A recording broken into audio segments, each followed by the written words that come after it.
guys ain't faking it, they're in pain. In fact, they're far from faking it. You do like to cross the line and pretend you're not out of breath. So Francesco Petrucci now coming down the mountain. Third at split one. We've also got Kay Purchase. Calvin Purchase. Yeah, South African. There's quite a few South Africans other than the big names like Needling and Menard who've got into the final, which is always great to see. Needling's younger brother, Jonty's in there, and one guy that a few of the team managers are watching is Tim Bentley. So he qualified 23rd on Friday. So he's another rider from South Africa. I think a lot of people are going to watch and see how he does. So nearly pulled that out. Just to say, we've got Clay Porter here. We're going to have a quick word with Clay. I know you're very excited, Clay. You've got a big launch of a new movie coming out in Fort William. Moneymaker. Let's hear it. For Petrucci from Italy.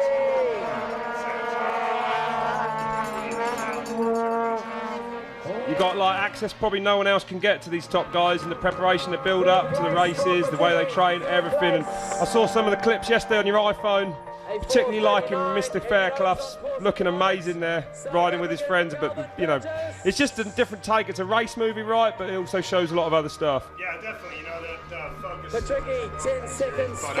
That one's dead. But at the end of the day. The focus still is the World Cup Series, but still, you know, I try to have a big emphasis on showing the riders at home, showing them training is something that I've tried to do with this film, which I've never really had access to do before, so it's something I'm super excited about. And cool.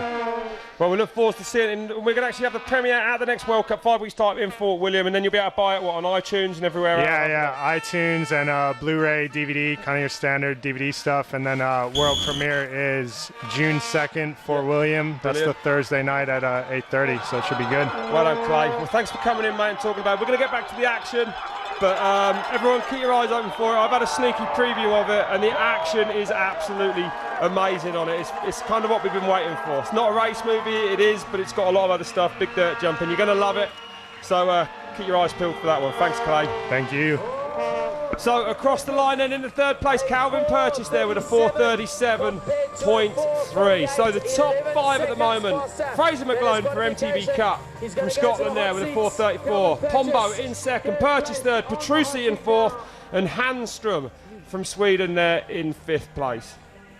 Roman Rossi now making his way down. So you got a new man on board this year in the shape of a Mr. Aaron Gwynn. Yeah, a few of you would have heard of him. We're pretty stoked. Actually, he's integrated so amazingly quickly with the team. He obviously used to race with Justin Leo on the Yeti program, so it was quite easy for him to slot in, and he's just been so inspirational, even for young Nico Mullally, to have a top-class American rider on the field in the team. So no, we're really excited. We've made some changes to the bike setup for this particular race today. We see it as a completely different post and things like this, and we found I do like Martin Whiteley. He won't. If we were 5 minutes before the start and they're all at the top, he'd tell us everything. But not when there's time for them to go and spanner their machines, all the opposition. Team managers are listening over there in the Wi-Fi test, right? I love it. I love it. It's brilliant. Yeah, he's running tubular tyres as well. Is he? No, of course not. I want the people who listen to think that. Yeah, I'm not gullible. So yeah, looking forward to seeing. He's been training hard with John Tomac. Yeah, trained by John Tomac, and that's almost full circle for me. That's the guy that kind of got me so inspired to get into international racing, and we brought him out to Australia for the national championships in '93 or something. Got to meet the guy, found him to be so down to earth and genuine, and to see him now coaching one of our riders, it's just so cool. Dan Critchlow from the UK on course. I think what really impressed me about Gwynn, Martin, is he's had a meteoric rise to the top, and he just seems to be like down in the rocks. But that's the first faller we've seen on this bottom section. And we borrowed a seat off him today too. I hope that one's all right. Well, you ain't going to get another go, so you're all right for now. But yeah, I mean, he seems just so focused, and this is what he wants to do in it. He wants to win these things. He's incredibly grounded for someone who has that sort of rise, and being, Californian, let's be honest, some people from certain parts of the world, when they have a meteoric rise, it goes straight to their head and they forget what they're out there to do. Yeah. He's extremely grounded, he's very humble, he's there for his teammates, and he's a funny guy too. There's Dan Critchlow's on. Yeah, no, that's actually right, Rob. That's in sequence. Right. Yeah, that's in in sequence. sequence. It is. I'm getting confused. Yeah. Excuse me. And he makes all these random noises too, little motor noises, little squeaks, little things as he's walking along. Very chilled on his own little planet. Very cool guy. You know, the more you get to know him, the more fun it is to have him around. But he's, you know, he came to me today and he said it's 10 seconds quicker today. It's a completely different race. We're racing for Sunday, not for Friday. Let's see what we do. Well, that's right. And I think if you know, you've got to look at that qualifier. Sick Mick Hanna there in number 1 spot.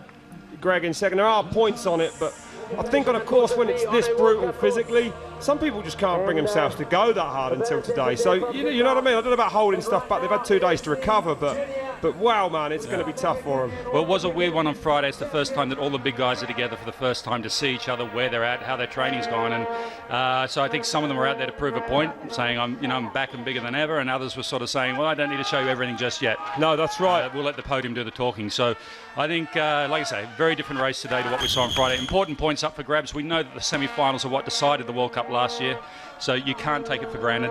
Those 50 points are really, really valuable. But all the big guys got through except for a couple of disappointments there. I feel for Brendan because he's so much better shape than he's ever been. I know. And to have that happen. But yeah, I mean, everyone listening probably doesn't know. Brendan Fairclough injured himself. We don't really he's had a scan or something, nothing broken, but he's waiting for an MRI on Tuesday when he gets back home. But his knee's massive. And I don't know, I don't like to say, but it doesn't sound too good. He said he was in so much pain he didn't know what to do with himself when he just put his foot down in some rocks. Yeah, and, just a heavy stomp. And sounds like a ligament might have gone. So fingers crossed it hasn't, because he's been in America training for sort of 7-8 weeks. And like we said, we always sort of say he's not the fittest, but he really was in shape this season. No, and in Vigo earlier this year, he got the win on a track that wouldn't normally suit him, and I think he's a completely different rider to what we saw 12 months ago. So I think he's getting to the point where he's got the whole package, and that's what you got to be these days. So really disappointed for him, and you know, a couple other riders had runs they weren't really happy with. Blinky was a long way down, and they've had to rethink about what sort of equipment they're running, and like I say, different bikes today than what they were running on Friday as far as setup goes. Yeah, and I spoke to G as well, and he said this is probably the only track where you know, you'd actually set a bike up where you might actually lose time on that top section because there's so much pedaling in the middle. So maybe the bike's not set up to be that fast through the rough stuff, but you know, it's so important to carry speed. It's 45 seconds of almost flat pedaling. It's not very steep at all. So many of the top 10 from the first in the